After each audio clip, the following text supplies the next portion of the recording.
We know that raising children can be challenging. And as the new school year begins, the U.S. Surgeon General is issuing a health advisory on parental stress. He says the mental health toll associated with parenting is a serious public health concern. So I want to bring in Dr. Aditi Nerurkar for more on this.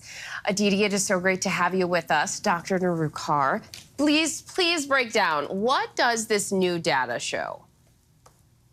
Janae, it's such a pleasure to be here. This data is really a snapshot and it paints a bleak picture. Parents are struggling and badly. The top line of this report is that almost 50% of parents, so 48% of parents, are overwhelmingly stressed on most days. 65% of parents note some form of loneliness. That number is higher in single parents, 77%. And about 70% of parents say that it is more difficult now to parent than it was 20 years ago. So this is a real shift, and it shows an unprecedented rise in stress and burnout amongst parents.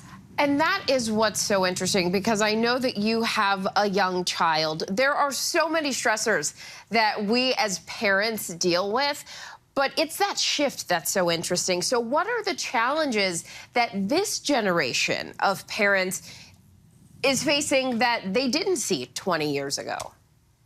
So in his advisory, the Surgeon General talks about some new stressors and old stressors. So old stressors are things like financial constraints and time constraints, all of which have become worse, Janae. But specifically, he goes into detail about the new stresses: social media, technology, and parental isolation. These are three of the biggest challenges of our time as parents of young children.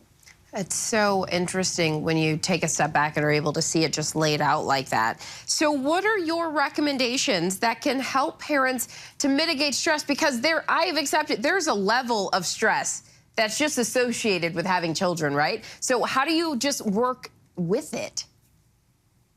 Of course, we are all aware that, of course, being a parent is stressful. We do need a cultural shift, better policies for childcare and parental leave, but we also need a cognitive shift amongst ourselves to honor the hard work that is parenting. So one first step is to normalize and validate the difficult experience of parental mental health. Understand, based on this data, that you are not alone. It is not your fault. It, in fact, is called the stress paradox. You feel alone, and yet you're collectively experiencing this together. Lean into the data of loneliness. Understand that loneliness has physical implications.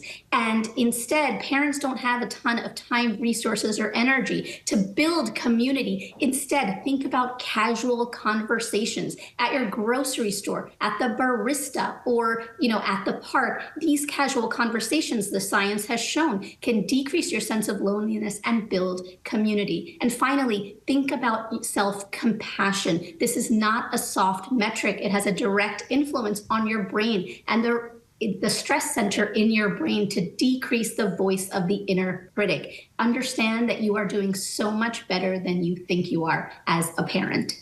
And when you give yourself that self-compassion, then your child is seeing it modeled too, so then a next generation is learning it even better. Thank you so much, Dr. Aditi Nerurkar, for being here. Good luck for all the parents out there. We're all in this together.